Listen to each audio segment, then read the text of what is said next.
अस्सलाम वालेकुम my dear students, welcome back.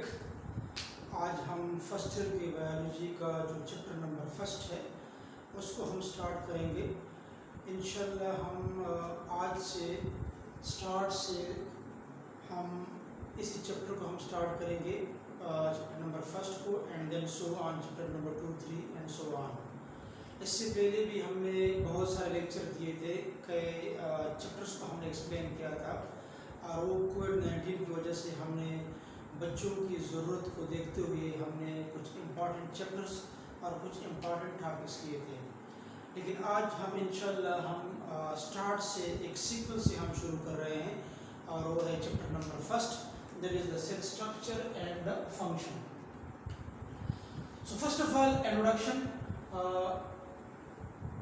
Introduction में बायोलॉजी, व्हाट इज बायोलॉजी। जिस तरह कि आपको पता है कि बायोलॉजी दो ग्रीक वर्ड से डिराइव्ड है, bios and logos. Bios means life and logos mean to study. तो इसका एक सिंपल डिफिनीशन बनता है कि study of life is called biology. या लाइफ का मतलब क्या है? Living organism. It means that study of living organism is called biology. इसी प्लेनेट अर्थ पर जितने भी लिविंग ऑर्गेनिज्म है उनके स्टडी को बायोलॉजी कहते हैं। अगर कोई आपसे पूछे कि लाइफ क्या होता है, अक्सर स्टूडेंट्स पूछते हैं कि what is mean by life. तो लाइफ को हम डिफाइन करते हैं कि the phenomena in which we differentiates living organism from the non living organism is called life. What is mean by life? How we will define life? The phenomena in which we can differentiate living organisms from non-living organisms is called life। वैसे अगर आप देखें, ये तो biology का definition है जो हर जगह पर इस्तेमाल होता है, पुराना डिफिनीशन भी आप कह सकते हैं। लेकिन अगर आप देखें कि इसी डिफिनीशन के साथ हम इसी सेंटेंस को भी ऐड कर ले जो कि रेड में लिखा है, तो एक परफेक्ट डिफिनीशन बन जाएगी। वो किस तरह कि स्टडी ऑफ लाइफ या study of living organisms is are also those materials which help them in study of living organism is called biology। मतलब हर वो तमाम मटेरियल, हर वो तमाम चीज़ें जो लिविंग ऑर्गेनिज्म को देखने में उसकी हेल्प करती है, तो उसको भी हम बायोलॉजी के डिफिनीशन में ऐड कर सकते हैं। तो आगे जाते हैं कि कैसे। जिस तरह कि हम कहते हैं कि ये एक सेल है, हम कहते हैं कि cell is the basic structural and functional unit of all living organism. Cell is the basic structural and functional unit of all living organisms. जितनी भी लिविंग ऑर्गेनिज्म है उसका जो बेसिक स्ट्रक्चरल और फंक्शनल यूनिट है वो आपके पास सेल है। अब सेल, इसका मतलब ये हो गया कि जितने भी लिविंग ऑर्गेनिज्म हैं ये सेल ही से बने हुए हैं, और इसमें सेल मौजूद होना चाहिए। अगर किसी ऑर्गेनिज्म में सेल नहीं है तो हम कहते हैं कि ये क्या है, ये फिर नॉन लिविंग है, ये लिविंग में आते ही नहीं है। लेकिन हमारे पास फिर ये भी तो है कि फॉर एग्जाम्पल ह्यूमन बीइंग्स या लिविंग ऑर्गेनिज्म की जब डेथ हो जाती है वो तो हमारे पास फिर लिविंग नहीं रहते, और उसकी भी तो बेसिक यूनिट क्या है, वो सेल है। ठीक है ना? तो फिर तो ये डिफिनीशन फिर क्या हो सकती है, फिर गलत हो सकती है, क्योंकि यहाँ पर तो हमने कहा कि study of life, study of living organism. इसका मतलब तो ये हो गया कि ये सिर्फ और सिर्फ लिविंग ऑर्गेनिज्म के लिए है, उसकी की स्टडी को बायोलॉजी कहते हैं। तो फिर तो क्वेश्चन बनता है कि अगर एक लिविंग ऑर्गेनिज्म इसकी डेथ हो जाए तो फिर तो वो सेल डेड हो जाते, तो फिर लिविंग नहीं होते, क्या फिर उसकी स्टडी को हम बायोलॉजी नहीं कहते? उसको हम बायोलॉजी कहते हैं। इसी वजह से तो मैंने इधर ये रेड में जो शो किया है ये भी इसी डिफिनीशन के साथ ऐड किया है। तो अगर हम देखें कि बायोलॉजी का जो मॉडर्न और जो परफेक्ट डिफिनीशन है वो क्या है, तो हम इस तरह कर सकते हैं कि study of living organisms also all those materials, अगर हम इधर ऐड कर ले कि also all those materials which help them in study of living organism is called biology. ये मैंने क्यों कहा, ये मैंने इसलिए कहा कि जब लिविंग ऑर्गेनिज्म की डेथ हो जाती है तो उसमें भी तो सेल होते हैं और वो सेल की वजह से ही इसको हम बायोलॉजी का नाम देते हैं, क्योंकि बायोलॉजी का जो बेसिक यूनिट है वो सेल है। अब देखिए यहाँ पर हमने लिखा है कि cell is the basic structural and functional unit of living organism, कि आपके पास जितनी भी आपके पास लिविंग ऑर्गेनिज्म है वो क्या होते हैं, वो सेल से बने हुए हैं और सेल ही बेसिक स्ट्रक्चर प्रोवाइड करते हैं। कैसे? फॉर एग्जांपल अगर मैं आपको बताऊं कि आईज है, ये आईज किस चीज से बने हुए हैं, ये सेल ही से बने हुए हैं। इसी वजह से हम कहते हैं कि ये सेल जो है ये आई को एक बेसिक स्ट्रक्चर देता है। और फंक्शन कैसे देता है कि इसी आई की मदद से हम देखते हैं, जब हम देखते हैं तो ये क्या कर रहे हैं, ये सिर्फ फंक्शन परफॉर्म कर रहे हैं। इसी वजह से हम कहते हैं कि सेल क्या है, it is a basic structural and functional unit of all living organism. इसी तरह फॉर एग्जांपल ईयर है, ईयर सेल ही से बना हुआ है, तो क्या है, ये स्ट्रक्चरल यूनिट है और इसी ईयर की मदद से हम सुनते भी है, तो ये फंक्शन परफॉर्म कर रहा है, तो हम कह सकते हैं कि सेल फंक्शनल यूनिट भी है। अब ये सेल क्या बनाती है, ये लिविंग ऑर्गेनिज्म बनाती है। अब ये लिविंग ऑर्गेनिज्म जो होते हैं ये दो किस्म के होते हैं, एक को हम कहते हैं यूनिसेल्युलर और दूसरे को हम कहते हैं मल्टीसेल्युलर। आपको पता है कि यूनिसेल्युलर दो अल्फाज से बना है, uni mean single, cellular mean cell, mean all those organisms whose body is composed of single cell are called unicellular. For example, Paramecium, Chlamydomonas, Euglena, Amoeba, Entamoeba, Histolytica, ये सारे क्या, ये सिंगल सेल ऑर्गेनिज्म है। और दूसरा type क्या है, multi cellular organisms. Multi means many, cellular means cell.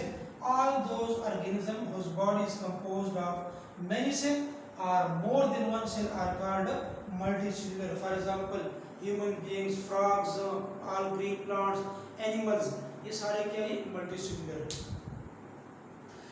अब जिस तरह के हम नॉर्मली हम कहते हैं कि मैटर क्या होता है, फिजिक्स में आप लोगों ने पढ़ा होगा कि हर वो चीज जो जगह गिरती है और वजन रखती है उसको हम मैटर कहते हैं। अब ये मैटर लिविंग भी हो सकता है और नॉन लिविंग भी हो सकता है। अब अगर हम कहें कि मैटर जो है ये आपके पास लिविंग है, तो लिविंग ऑर्गेनिज्म जो होते हैं उसका बेसिक यूनिट क्या है, सेल है, और वो सेल ही क्या है, स्ट्रक्चरल एंड फंक्शनल यूनिट है। क्योंकि अगर आपके पास एक ऑर्गेनिज्म लिविंग होगा तो फिर क्या होगा, जिस तरह कि मैंने आपको पहले एग्जांपल दिया कि हमारी बॉडी जो है ये लिविंग है, फॉर एग्जांपल इस वक्त, तो ये मेरी आई जो है ये इसका स्ट्रक्चर जो है सेल से बना हुआ है, तो ये क्या काम करते हैं, स्ट्रक्चरल यूनिट का काम करते हैं। और आईज की मदद से मैं देखता हूँ तो ये क्या कर रहा है, फंक्शनल यूनिट का काम परफॉर्म कर रहा है। तो जब भी आपके पास कोई ऑर्गेनिज्म लिविंग होगा तो उसका जो सेल है वो क्या है, basically structural and functional unit है। अब मैटर आपके पास नॉन लिविंग भी हो सकता है। अब नॉन लिविंग में बाज़ चीज़ें जो होती है, बाज़ में सेल प्रेजेंट होते हैं, बाज़ में सेल एब्सेंट होते हैं। फॉर एग्जांपल अगर मैं आपको बताऊं कि सेल प्रेजेंट, अब ह्यूमन बॉडी है इसकी डेथ हो गई, प्लांट बॉडी है उसकी डेथ हो गई। अब अगर डेथ हो भी गई इस वक्त तो फिर ये नॉन लिविंग हो गया, लेकिन फिर भी सेल ही से तो बना है। तो इसी वजह से हम कहते हैं कि नॉन लिविंग जो होते हैं उसमें फिर कुछ ऐसे होते हैं जिसमें सेल मौजूद होता है और कुछ ऐसे होते हैं जिसमें सेल एब्सेंट होता है। फॉर एग्जांपल आपके पास सॉइल है, ठीक है, एयर है, तो ये आपके पास क्या है, ये चीज़ें सॉइल, एयर, ये आपके पास क्या है, ये आपके पास नॉन लिविंग है, लेकिन इसमें सेल मौजूद नहीं है। तो जिसमें सेल मौजूद है और वो डेड है, लेने के बाद जब इसकी डेथ हो जाती है तो फिर तो हम ये नहीं कह सकते कि cell is the structural and functional unit of living organism, बल्कि हम कहेंगे कि cell is the structural unit but non functional, क्योंकि जब आपकी बॉडी की डेथ हो जाती है तो आपकी बॉडी में सेल तो होते हैं लेकिन आपके बॉडी के सेल पर फंक्शन परफॉर्म नहीं करते। इस वजह से हम कहते हैं कि ये डेड है और ये नॉन लिविंग है, लेकिन इसमें सेल क्या है, मौजूद है। तो इसी वजह से हमने कहा कि बायोलॉजी की जो परफेक्ट डिफिनीशन है वो है स्टडी ऑफ लाइफ और living organism as well as all those materials which help them in study of living organisms is called biology। इस तरह कि मैंने बता दिया कि जब हमारी बॉडी की डेथ हो जाती है तो फिर भी तो हम इस डेड बॉडी को हम स्टडी कर सकते हैं और इसमें हम सेल को क्या करते हैं, स्टडी करते हैं। तो फिर क्या होगा, ये जो है ये भी लिविंग ऑर्गेनिज्म को हेल्प करते हैं। या फॉर एग्जांपल हम कहते हैं इकोलॉजी में कि लिविंग और नॉन लिविंग के दरमियान में इंटरेक्शन है। अब लिविंग के साथ नॉन लिविंग को स्टडी करना भी ज़रूरी है। एक प्लांट है और सॉइल के अंदर इसको आप बरीड करते हैं तो सॉइल से ये क्या लेते हैं, वाटर लेते हैं, ऐसे ये न्यूट्रिएंट लेते हैं। तो क्या है, तो लिविंग के साथ साथ नॉन लिविंग जो है उसका स्टडी करना भी क्या है, ज़रूरी है, क्योंकि उसके बगैर फिर हम बायोलॉजी को स्टडी नहीं कर सकते। इसी वजह से हमने ये डिफिनेशन लिखा, study of living organism as well as all those materials which help them in study of living organism is called biology। इस तरह की मैंने आपको इकोलॉजी का बता दिया। अभी हम आते हैं थोड़ा हिस्ट्री की तरफ, सेल की हिस्ट्री की तरफ, या हम कह सकते हैं कि फॉर्मुलेशन ऑफ सेल थ्योरी, कि सेल थ्योरी जो है ये कैसे फॉर्मुलेट हो गई है, इसकी इमर्जेंस कैसे हो गई है। तो सबसे पहले हम सेल के बारे में पढ़ते हैं कि सेल क्या होता है और सेल किस तरह डिस्कवर हुआ था, सेल की डिस्कवरी किया। तो सेल को सबसे पहले 1665 में एक इंग्लिश साइंटिस्ट था, उसका नाम था रॉबर्ट हुक। उसने सबसे पहले ऑब्जर्व किया था कार्क सेल्स में।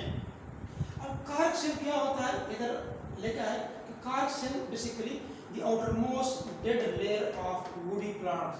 इसका मतलब ये है कि जो वुडी प्लांट होते हैं, जो आपके पास जिम्नोस्पर्म स्पेशली एंजियोस्पर्म जो होते हैं, जो बड़े बड़े दरख्त होते हैं, उसका जो आउटर मोस्ट पार्ट होता है उसमें क्या मौजूद होता है, उसमें कार्क सेल मौजूद होते हैं।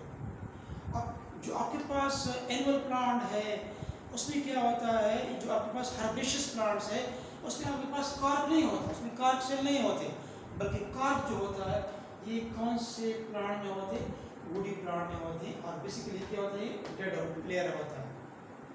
तो सिर्फ सबसे पहले रॉबर्ट हुक ने डिस्कवर किया था।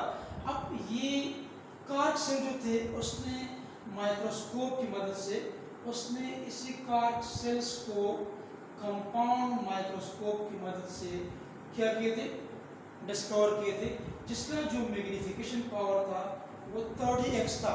30x में ये किसी भी ऑब्जेक्ट के ओरिजिनल साइज से 30 गुना उसके साइज को बढ़ाता है, उसका मतलब है मैग्नीफिकेशन 30x। अब सेल की डिस्कवरी कैसे हो गई, रॉबर्ट हुक ने कंपाउंड माइक्रोस्कोप का इस्तेमाल करते हुए कैसे सेल को डिस्कवर किया। तो उसने क्या किया, उसने एक कार्क सेल लिया, इसी कार्क सेल का एक छोटा सा पीस लिया, उसको उन्होंने माइक्रोस्कोप में रखा, और माइक्रोस्कोप में जब उसने इसी कार्क सेल को ऑब्जर्व कर दिया तो उसको माइक्रोस्कोप में हनीकॉम्ब लाइक स्ट्रक्चर नजर आ गया। उसको शहद के मक्खियों का जो छत्ता होता है उस तरह के स्ट्रक्चर उसमें नजर आए, हाइव्स जिसको हम कहते हैं। तो इसमें अगर आप देखें, इसी छत्ते में अगर आप देखें उसमें ये एम्प्टी चैम्बर्स हैं, ये आपको एम्प्टी चैम्बर्स आपको नजर आ रहे हैं, कंपार्टमेंट्स आपको नजर आ रहे हैं। इसी कंपार्टमेंट को उन्होंने नाम दिया, एक लैटिन वर्ड है सीलुला। सीलुला का मतलब है एम्प्टी चैम्बर्स, एम्प्टी कंपार्टमेंट्स, ये अंदर से क्या है, एम्प्टी है। अब ये जो अंदर से आपको एम्प्टी नजर आ रहे हैं, इसका मतलब ये है कि इसमें आपको सेल के अंदर जो न्यूक्लियस होता है, जो प्रोटोप्लाज्म होता है, वो आपको क्लियर नजर नहीं आ रहा, क्योंकि मेंडल ने क्या लिया था, कार्क सेल को लिया था, और कार्क सेल्स बेसिकली क्या थे, वो डेड सेल्स थे। क्या थे, डेड सेल्स थे। एक डेड लेयर होता है प्लांट के बॉडी का। अब जब डेड है तो अंदर का जो प्रोटोप्लाज्म है, प्रोटोप्लाज्म क्या होता है, cytoplasm plus nucleus is called protoplasm. What is protoplasm? Cytoplasm plus nucleus. अगर आप डेड सेल को ऑब्जर्व करते हैं तो डेड सेल में आपको सिर्फ ये आउटर मोस्ट बाउंड्री नजर आ रही है। देखिए ये सेल की बाउंड्री है जो कि सेल वॉल है, तो आपको नजर आ रहे हैं, लेकिन दरमियान में आपको कुछ भी नजर नहीं आ रहा। तो ऐसे सेल क्या होते हैं? डेड सेल होते हैं। अगर ये लिविंग सेल होता तो फिर आपको दरमियान में साइटोप्लाज्म, ये न्यूक्लियस, सब कुछ आपको विजिबल नजर आता। चूंकि ये डेड है, दैट्स व्हाई क्या है, ये आपको इस तरह नजर आ रहा है, जो कि मैंने इसको इधर ड्रा किया है। किसी एक चैम्बर को मैंने इधर लिया है, अब देखिए ये तो आपके पास एम्प्टी चैम्बर है। ये एम्प्टी चैम्बर इसलिए है कि ये डेड सेल को लिया गया है और इसका जो आउटर बाउंड्री है जो कि आपको नजर आ रही है, ये क्या है, बेसिकली सेल वॉल है। तो इसी वजह से हम कहते हैं कि सेल को भी रॉबर्ट हुक ने डिस्कवर किया था, साथ साथ सेल वॉल को भी किसने डिस्कवर किया था? रॉबर्ट हुक ने डिस्कवर किया था, क्योंकि उसको सिर्फ और सिर्फ सेल वॉल ही नजर आ रहा था, क्योंकि ये डेड सेल था। और इसी रॉबर्ट हुक ने अपने काम को, उसका एक बुक था माइक्रोग्राफिया, माइक्रोग्राफिया में इसी काम को पब्लिश किया था सबसे पहले। इस तरह सेल की डिस्कवरी हो गई। इसके बाद अगर आप देखिए कुछ और साइंटिस्ट थे जिन्होंने सेल पर काम किया है, और आखिर में आपके पास एक सेल थ्योरी की शक्ल में आपके पास एक प्रॉपर डेटा आपके पास मौजूद है। तो सेल थ्योरी सिर्फ और सिर्फ मैथियास शेलाइडन और थियोडोर श्वान का काम नहीं है, उसका सिर्फ और सिर्फ कारनामा नहीं है, बल्कि बहुत सारे साइंटिस्ट जो हैं वो भी इसमें पार्टिसिपेंट्स हैं, उन्होंने भी सेल के बारे में बहुत सारा काम किया है। तो सबसे पहले हम आते हैं मेरे दूसरे नंबर पर एंटोन वान लीeuwenhoek ने। उसने किया क्या था? उसने पॉन्ड वाटर लिया था, जोहड़ का पानी, जिसका मैग्नीफिकेशन पावर था 300x, और उन्होंने इसी पॉन्ड वाटर में स्मॉल यूनिसेलुलर ऑर्गेनिज्म को देख लिया, स्मॉल यूनिसेलुलर माइक्रोस्कोपिक क्रिएचर्स को देख लिया, जिसको उन्होंने एनिमलक्यूल का नाम दिया। तो एनिमलक्यूल का नाम किसने दिया था? एंटोन वान लीeuwenhoek ने। इसी तरह हम कह सकते हैं एमसीक्यूज पॉइंट ऑफ व्यू से कि एंटोन वान लीeuwenhoek ने सबसे पहले यूनिसेलुलर ऑर्गेनिज्म को डिस्कवर किया था। इसके बाद फिर 1809 में जीन बैप्टिस्ट डी लामार्क एक और साइंटिस्ट था, उसने किया क्या? उसने प्लांट और एनिमल के मुख्तलिफ पार्ट्स को स्टडी किया और उसने कहा कि प्लांट और एनिमल के बॉडीज जो है ये सेल्स और टिश्यूज से बने हुए हैं। इसके बाद नेक्स्ट रॉबर्ट ब्राउन था, जिसने 1833 में अर्चिड प्लांट में, जो कि एक एंजियोस्पर्म है, एक फ्लोरिंग प्लांट है, अर्चिड के प्लांट में न्यूक्लियस को डिस्कवर किया। ये जो 1833 है, ये डेटा मुख्तलिफ बुक्स में मुख्तलिफ आ रहा है। बाज़ जगहों पर 1833 है, बाज़ जगहों पर 1831 है, बाज़ जगहों पर 1838 है, लेकिन मोस्ट ऑफ द बुक्स है वो फॉरवर्ड थी 1833। तो ये थोड़ा सा करेक्ट नज़र आ रहा है। इसके बाद फिर एक और साइंटिस्ट था जॉन इवेंजेलिस्टा पुरकेंजी। 1839 में उसने क्या? उसने सेल के अंदर फ्लूइड स्ट्रक्चर को स्टडी किया, उसको उन्होंने क्या नाम दिया? उसको उन्होंने प्रोटोप्लाज्म का नाम दिया। प्रोटोप्लाज्म बेसिकली क्या होता है? अगर कोई आपसे पूछे, protoplasm is basically the cytoplasm plus nucleus. अगर कोई आपसे पूछे what is protoplasm, the living part of the cell is called protoplasm. और लिविंग पार्ट बेसिकली क्या होता है? Cytoplasm plus nucleus. और बाज़ बुक्स में इसके साथ सेल मेम्ब्रेन को भी ऐड किया गया है। किस चीज़ को? सेल मेम्ब्रेन को भी ऐड किया गया है, ये भी प्रोटोप्लाज्म का पार्ट है। इसके बाद एक और साइंटिस्ट था रुडोल्फ विर्चू। 1855 में उसने क्या किया था? एक जर्मन साइंटिस्ट था, उसने कहा ओमनी सेलुला ई सेलुला, मतलब new cell comes from the old cell. Omni mean new, cellula mean cell, e mean old, cellula mean cell. New cell arise from the old cell. हमेशा जब भी कोई नया cell बनता है तो वो पुराने सेल से बनता है, पहले से मौजूद सेल से बनता है। जिस तरह की पहले एक थ्योरी थी ए बायोजेनेसिस, जो यूरोपियन थ्योरी थी, जो ब्रिटिश थ्योरी थी कि ए बायोजेनेसिस। ए बायोजेनेसिस का मतलब क्या है कि living are produce from non living, लेकिन ये तो क्या है? गलत है। नॉन लिविंग लिविंग से पैदा नहीं हो सकते। फिर एक और थ्योरी आ गई biogenesis. Biogenesis, bio mean living, genesis mean to produce, living are only produce from the living organisms. तो फिर एक और साइंटिस्ट है लुईस पास्चर। 1962 में उसने क्या किया, उसने इसी वर्च्यू का जो स्टेटमेंट था उसको दोबारा एक्सपेरिमेंटली प्रूव किया कि वाकई जो है कि बैक्टीरिया जो है एक लिविंग ऑर्गेनिज्म है, एक माइक्रोस्कोपिक ऑर्गेनिज्म है, ये पहले से मौजूद बैक्टीरिया ही से पैदा होते हैं। तो ये सारे साइंटिस्ट जो थे ये सेल थ्योरी में क्या थे, इन्वॉल्व थे, उसने अपने अपने तौर पर पार्टिसिपेशन किया था। तो अभी हम आते हैं मॉडर्न सेल थ्योरी की तरफ। मॉडर्न सेल थ्योरी क्या है, इसको सबसे पहले दो साइंटिस्ट थे, दो जर्मन साइंटिस्ट थे, एक का नाम था मैथियास श्नाइडर, ये जो था एक बॉटनिस्ट था मैथियास श्नाइडर, इसने 1839 में प्लांट के सेल पर काम किया था, और थियोडोर शुमान जो कि एक ज़ूलॉजिस्ट था उसने 1839 में एनिमल सेल को स्टडी किया था। तो इसने बॉटनिस्ट ने प्लांट सेल को, ज़ूलॉजिस्ट ने एनिमल सेल को डिस्कवर किया था। तो दोनों के स्टेटमेंट से पहला स्टेटमेंट तो बिल्कुल वाज़ेह हो गया कि cell is the basic structural unit of all living organism, either plants और एनिमल। प्लांट हो या एनिमल हो, दोनों का जो बेसिक स्ट्रक्चरल और फंक्शनल यूनिट है वो क्या है, वो आपके पास सेल है, जिसको हमने इधर स्टडी किया कि what is mean by structural unit and functional unit. दूसरा जो पॉइंट है वो क्या है, all living organism are formed of one cell और मेनी सेल। जितनी भी लिविंग ऑर्गेनिज्म आपके पास है या तो एक सेल से बनी हुई है, या तो वो यूनिसेल्युलर है, इस तरह का अमीबा है, क्लेमाइडोमोनास है, पैरामीशियम है, या उसकी बॉडी मेनी सेल से बनी हुई है, वो मल्टी सेल्युलर है, इस तरह के ह्यूमन बीइंग्स है, एनिमल्स है, प्लांट्स है, उसकी बॉडी बहुत सारे सेल से बनी हुई है।